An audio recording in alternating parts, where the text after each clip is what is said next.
तनाव से गुजरे बिना तो यहाँ जो जड़ पदार्थ चीज़ें हैं वो भी तुम्हारे पास नहीं आ पाती। ये ऐसा बनने के लिए कितने तनाव से गुजरा है सोच सकते हो? जिन लोगों ने मैन्युफैक्चरिंग पढ़ी है वो जानते होंगे क्या बोल रहा हूँ मैं। ऐसा हो पाने के लिए कितने तनाव से गुजरा है कल्पना करो। जो कपड़ा भी तुमने पहन रखा है वो कितने तनाव से गुजर के आया है तुम तक। एक एक रेशा, एक एक फाइबर, तनाव से, ताप से। कभी किसी फैक्ट्री में जाकर के देखना। तो तनाव नहीं झेलेंगे ये मांग ही व्यर्थ है। हमें तो प्रार्थना करनी चाहिए दम की कि और ज़्यादा तनाव ले सकें, और ज़्यादा तनाव झेल सकें। उसके बिना बनेंगे कैसे? उसके बिना सुधरेंगे कैसे? प्रार्थना ये नहीं करो कि तनाव ना मिले, प्रार्थना ये करो कितना भी मिले मैं टूटूं नहीं। ये दो बहुत अलग अलग बातें हैं। एक में तुम कह रहे हो कि मुझे परीक्षाएं नहीं चाहिए, और दूसरे में तुम कह रहे हो मुझे बल चाहिए। ये ना कहो कि कोई तुम्हारी परीक्षा न ले, ये कहो कि बल रहे परीक्षाओं से गुजर जाने का। मुझे मालूम है अध्यात्म में ज़्यादातर यही बात चलती है, किस तरह से बिना तनाव के जिया जाए। बात बहुत झूठी है। बिना तनाव से जीने की आशा में आप बस इतना कर देते हो कि तनाव को छुपा ले जाते हो, तनाव को अपने ही अचेतन मन में दफन कर देते हो।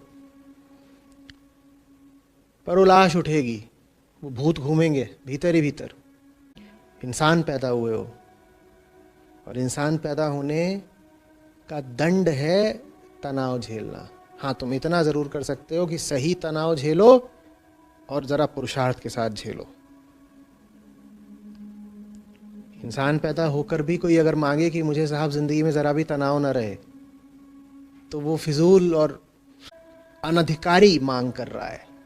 तुम ऐसा मांग रहे हो जो असंभव है कि तनाव न मिले। तो पहली बात, सही तनाव झेलो। व्यर्थ चीज़ों की मांग ही मत करो तो तनाव नहीं आएगा। तनाव तो हमेशा संघर्ष से आता है ना। जब एक चीज़ चाहिए और वो मिल नहीं रही है तब तनाव होता है। व्यर्थ चीज़ें मांगो ही मत, तो उस तरह के तनाव से बच जाओगे। लेकिन जो तुम सार्थक भी मांगोगे वो मिलने का नहीं आसानी से, तनाव उसमें भी होगा। उस तनाव को तो झेलो, उससे गुजरो, उसको जीतो। समझ में आ रही बात? जब हम कहते हैं कि तनाव मत लो, तो हम वास्तव में कह रहे हैं बेकार का तनाव मत लो। बेकार की बातों पे झंझट करने से, लड़ाई झगड़े से कोई फायदा नहीं। उन तनावों को दूर रखो।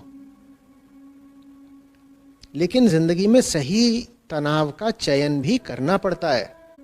कोई नहीं हुआ है आज तक महापुरुष जो घोर आंतरिक द्वंद्व और संघर्ष से न गुजरा हो। ऐसे तनावों से गुजरे हैं वो जिन्होंने उन्हें अंदर से फाड़ दिया है, बिल्कुल मार ही दिया है अंदर से।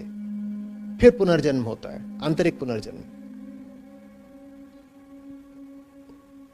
लेकिन मुझे गलत मत समझना, मैं वकालत नहीं कर रहा हूं व्यर्थ के तनाव को आमंत्रित करने की। जब मैं कह रहा हूं तनाव झेलो, उसके साथ में यह भी कह रहा हूं सिर्फ सही दिशा में तनाव झेलो, सिर्फ सही मुद्दे पर तनाव झेलो। बेकार की छोटी मोटी चीजों पर उपेक्षा का भाव रखो। समोसा मैं खाऊंगा कि समोसा तू खाएगा, तू ही खा ले। इस बात पे कौन तनाव ले खा ले समोसा। तो ये स्पष्ट होना चाहिए कि कौन सी चीजों की उपेक्षा कर देनी है और कौन सी चीजों पर डट जाना है, डिग जाना है कि इस मुद्दे पर तो कोई समझौता नहीं होगा।